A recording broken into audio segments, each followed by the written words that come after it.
네, 여러분 매주 월요일 저녁은 정규제 칼럼이 있는 날입니다.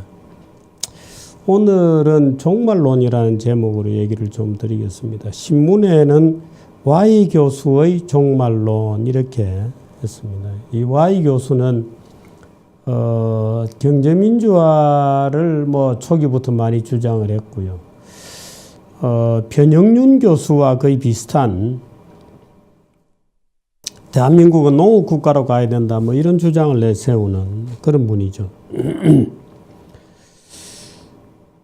제가 오늘 칼럼을 하게 된 것은 지금 대한민국의 내로라 하는 언론과 경제 전문가들 대부분이 굉장히 우리 경제를 비관적으로 보고 심지어 지난 그 4분기 박근혜 대통령에 대한 탄핵이 불거지고 나서 10월, 11월, 12월, 1월, 2월까지 말도 못하는 비관론이 넘쳐났었습니다. 지금은 비교적 좀 조용해졌습니다만은 이 비관적 전망의 원천은 무엇인가 하는 데 대해서 제가 좀 정리를 한 겁니다. 여러분들도 한번 깊이 생각해 보시기 바랍니다. 종말론입니다. 실제로 우리는 종말론에 대해서 굉장히 많이 듣고 있죠. 로마 클럽 보고서도 그랬고 멜더스의 인구론도 그 종말론이었습니다. 마르크시즘도 종말론이었습니다. 종말론은 시대를 불문하고 많이 있습니다. 원래 그 종말론은 기독교 교리의 그 기본이죠. 다른 그 교리에서는 이 종말이라는 개념이 없습니다. 예를 들어서 불교라든지 이런 데는 종말이라는 개념이 없습니다. 근데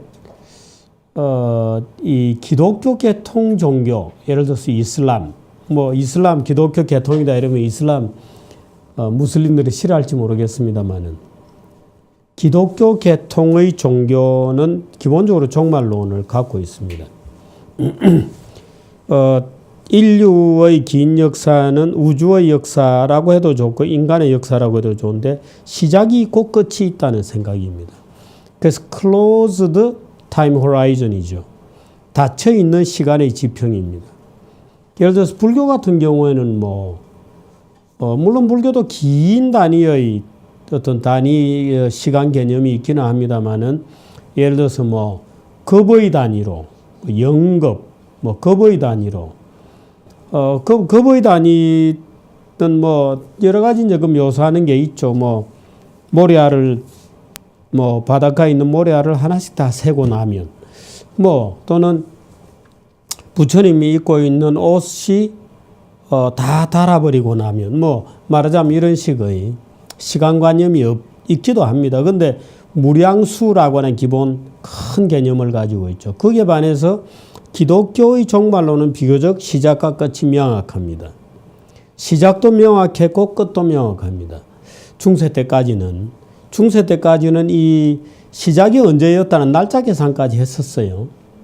말하자면 천지 창조의 날짜 계산까지 해서 BC 2000몇 년이었다 하고 날짜 계산까지 하기도 했습니다. 근데 종교가 아니면서 종말적 교리를 가지고 있는 것은 종말론적 세계관이 나타나게 된 것은 근대 들어서입니다. 우선 그런 이제 기초 지식으로 놓고 같이 정규제 칼럼을 읽어보도록 하겠습니다. 이 종말이라는 것이 이제 원래 그 기독교적 세계관에서는 죄를 지어서 그 죄의 사함을 받고 다시 에덴 동산으로 돌아가는 하나의 시간의 진행 순서로 되어 있죠. 다른 종교와 달리 기독교는 특히 종말에 대한 관념이 굉장히 셉니다. 이 기독교적 시간관을 마르크스가 이제 유물론으로 뒤집어 놓은 것이 공산주의 이론입니다. 그래서 기독교적 세계관에서 천국에서 살던 짧은 시기, 말하자면 아담과 이브가 선악과를 따먹기 전 상태의 상태가 이제 소위 공산주의에서는 원시 공산주의 단계입니다. 그 다음에 선악과를 따먹고 죄의 지선악과죠. 부끄러움을 알게 되면서 원죄지은 존재가 되고, 그래서 이제 땀을 흘리지 않으면 먹을 것을 취할 수 없고, 고통을 겪지 않으면 아이를 낳을 수 없는, 말하자면 죄지은 존재로서의 역사가 쭉 진행이 됩니다. 그 다음에 어느 시점에서 세이비어, 구원자가 나타나서 다시 죄의 사함을 받고 에덴 동산으로 복귀하는데, 이 에덴 동산으로의 복귀가 이제 공산주의의 복귀, 이런 타임 호라이즌입니다. 그러니까 기독교를 그대로 뒤집어 놓은 것이 마르크시즘의 기본적인 공식입니다. 그래서 마르크시즘은 기본적으로 약간 변형된 형태의 종말론입니다. 마르크스가 공산당 선언을 쓰고 자본론을 쓴 것이 1850년대, 60년대였죠. 맞아요. 그 정도가 되면 이 근대인들이 중세는 종교적 교리로서 갖고 있던 종말론이 각 분야에 침투를 해서 멜더스 인구론이 나오고, 멜더스 인구론이 1800년이죠, 뭐. 그래서 멜더스 인구론이 나오고, 마르크스 주의가 나오고 하는 이제 변형된 형태의 세속화된 종말론이 나타나기 시작합니다. 이게 종말론의 역사입니다. 종말론이라고 하는 어떤 사고체계의 역사입니다. 그러니까 중세 때까지만 하더라도 종말론은 그건 종교적 종말론이지, 사회학적 또는 뭐 사회학이란 말도 없었습니다만은 경제학적 뭐 이런 종말론은 아니었는데, 멜더스라든지 또는 마르크스에 오면서 이 종말론이라는 게 종교색을 벗어버리고 사회과학적 종말론으로 이제 쓱 이렇게 둔갑을 하게 되는 겁니다. 읽어볼게요. 인간은 언젠가는 죽는다. 아마도 그 때문일 것이다. 사회든 국가든 체제든 망하거나 죽어가고 있다는 생각은 거의 모든 사회과학적 예측, 심지어는 자연과학적 예측에서조차 그 한계를 설정한다. 자연과학에 종말론이 있냐고요? 예, 있습니다. 이게 뭐 종의 멸종, 환경주의 종말론에 이제 들어가 있는 거죠. 인간이 환경을 오염시켜서 이산화탄소 등등 때문에 지구는 망한다 라고 하는 이제 자연과학적 예측에도 종말론이 침투한 게 소위 환경종말론입니다. 자본주의가 곧 망한다는 그럴듯한 주장은 좌익적 세계관에 뿌리를 두고 있다. 중세적 정체성이 지배하는 체제에서는 소위 과학적으로 예측되는 종말론 같은 것이 파고들 여지가 없다. 중세적 정체성이라는 것은 중세 때는 경제 성장률이 거의 제로였기 때문에 작년과 올해가 똑같습니다. 거기서 남는 조그만 잉여 축적물은 전부 왕이나 귀족이 가져가서 유흥으로 낭비하거나 전쟁으로 낭비하죠. 그러니까 중세는 작년이나 올해나 10년이 지나도 바뀔 게 없습니다. 그걸 중세적 정체성, 단순 재생산 구조에서는 중세적 정체성이 지배하게 되죠. 그리고 영국이 이제 산업혁명을 시작해서 지구가 모습을 인간의 문명이 이제 폭발적으로 성장하기 시작했는데, 그때라고 해도 영국의 성장률은 1% 남짓에 불과했습니다. 1%, 연 1% 남짓에 불과했던 거죠. 그러니까 근대 오면서 비로소 성장 경제라는 개념이 만들어진 겁니다. 그전에는 성장이 없습니다. 그냥 계속해서 반복이 되는 거죠. 앞날을 예측한다는 것, 그것도 과학적 방법으로 미래를 말한다는 것은 실로 근대적인 주제다. 70년대 우리나라에서 기독교 좌익 그룹으로 활동하던 Y 교수의 종말론은 우스꽝스럽기까지 했다. Y는 전국의 교회를 찾아다니면서 대한민국 경제는 2, 3년 안에 완전히 망한다고 떠들고 다녔다. 외채가 너무 많고 미국의 하청 생산기지에 불과하고 소위 주변부 자본주의의 필연적 운명이 있기 때문에 우리나라 경제도 망한다. 그러니 박근혜의 경제 성장의 논에 속지 마라.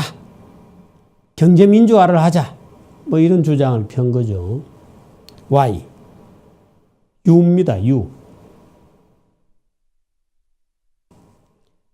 근데 전국에 이제 뭐 기독교 좌익들도 70년대 후반이 되면 생기기 시작하거든요. 뭐 도시산업선교회를 비롯해서 전국의 교회를 찾아다니면서 우리나라 경제는 2, 3년 안에 망한다고 떠들고 다녔습니다.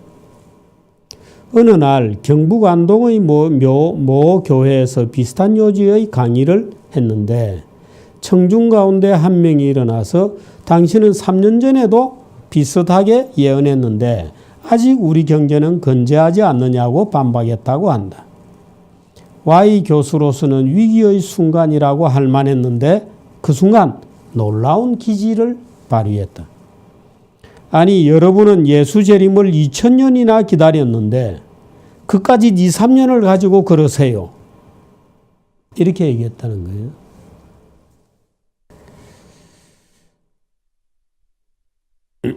이 Y 교수는 나라 경제가 망할 것이라고 설파하면서도 정작 자기 자신은 경기도 양평에 상당한 규모의 땅을 착착 사모아 두었다고 합니다.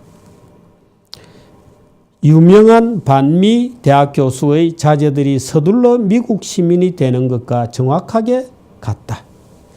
대체 이들은 왜 그렇게 할까?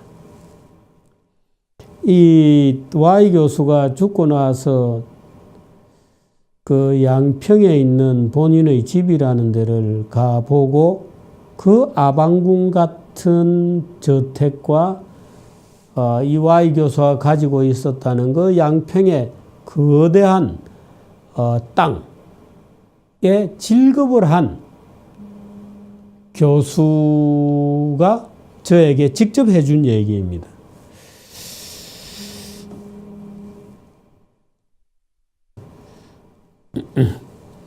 이 무슨 교수의 회고록이라는 데 보면 이 20년을 기다렸는데 몇 편이 2000년입니다. 20년이 아니고. 기업들의 3월중 체감 경기가 석 달째 올라 79를 기록했다는 지난주 뉴스는 대선 전국에 파묻혀 관심조차 끌지 못했다. 대선 전국에서 경제 문제는 화제거리조차 아니라는 실로 이상한 정치가 이어지고 있다. 호각의 새를 형성한 문재인, 안철수 두 후보 모두가 경제에는 관심도 지식도 없다는 것이 첫째 이유일 것이다. 이들은 퍼주기 복지 외에는 달리 할 말도 없는 것으로 보인다. 좌경적 경제관이 판세를 지배하고 있다는 점도 이유가 될 것이다. 유력 후보 모두가 좌경적 경제관에 기반해 있는 터여서 굳이 이견이나 다투어야 할 논점이랄 것도 없다.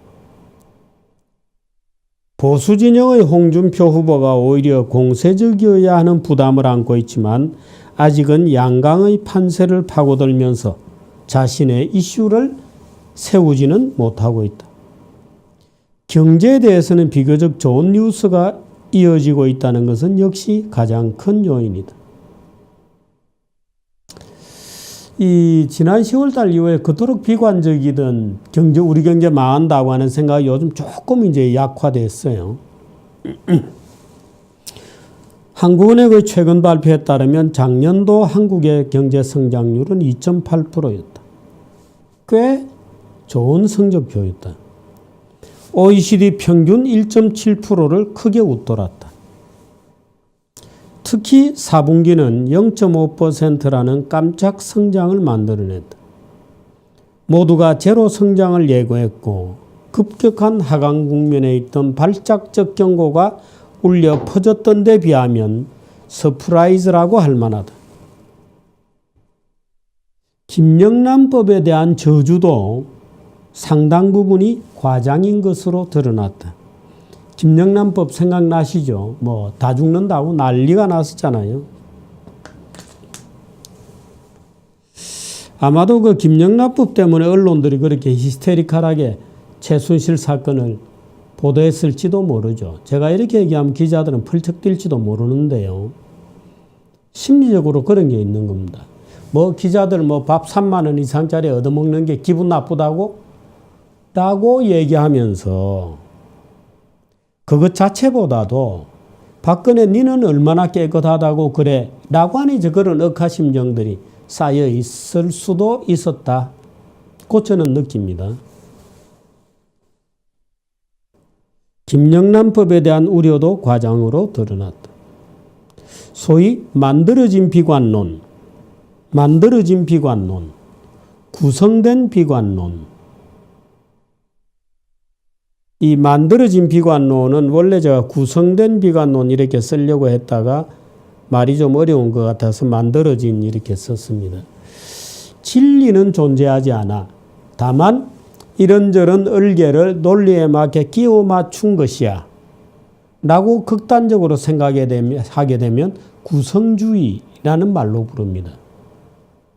절대적인 진리는 존재하지 않아. 우리가 진리라고 인식하는 것도 알고 보면 이런저런 것을 얼기설기 모아서 재구성한 거, 컴포즈한 거에 불과해 라고 생각하는 일종의 사상의 흐름이 학문방법론적 흐름을 우리는 구성주의라고 부르거든요. 그렇게 생각하는 겁니다. 소위 만들어진 비관론이 지난 수개월 동안 언론을 도배질했다. 최순실 사건도 경제 예측도 사회적으로 재구성되었다. 최순실 사건도 재구성되었고 경제 예측도 사회적으로 재구성되었다. 비관론이 확대 재생산되면서 외환위기급 파국론까지 등장했다. 잘 들어보십시오. 아마 여러분들 다 기억이 나실 텐데 급기야 한국개발연구원조차 4분기도 다 끝나갈 즈음인 12월 7일 4분기 같으면 10일, 12월인데 4분기도 다 끝나가는 12월 7일에 4분기 성장률은 제로가 될 거다 하고 예고했습니다. 결과적으로 다 틀렸습니다. 이게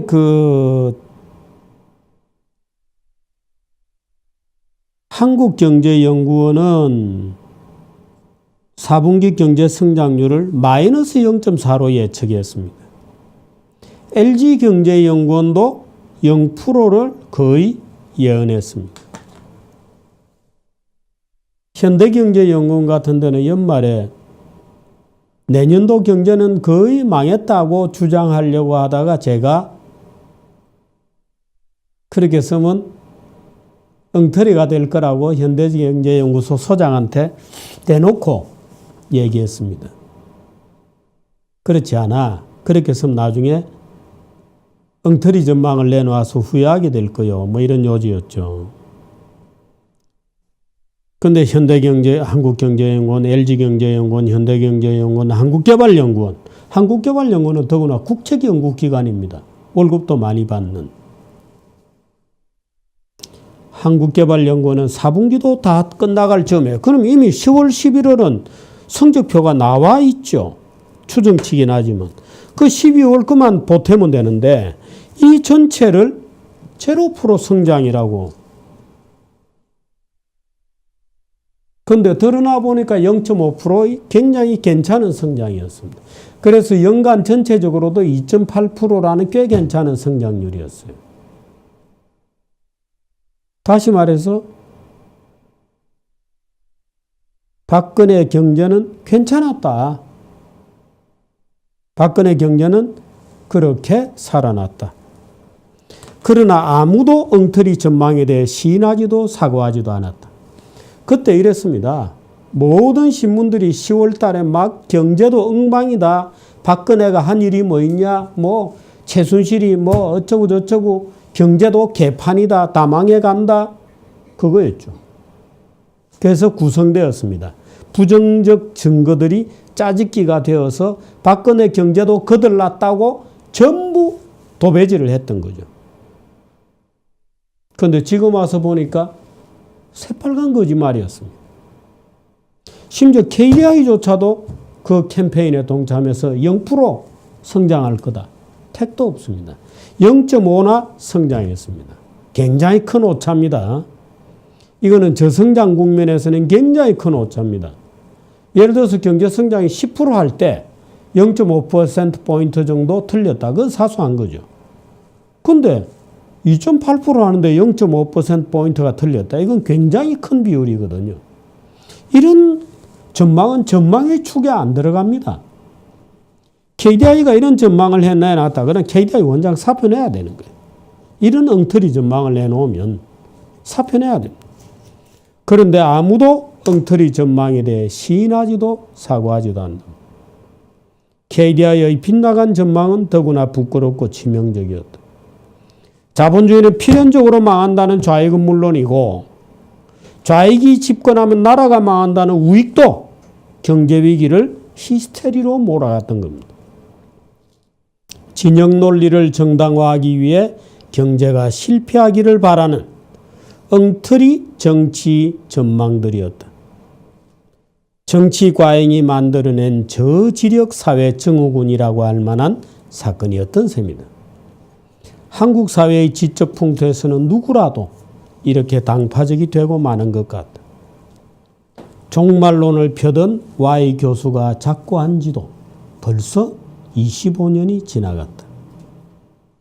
그놈의 종말은 언제쯤 올지 알 수 없다.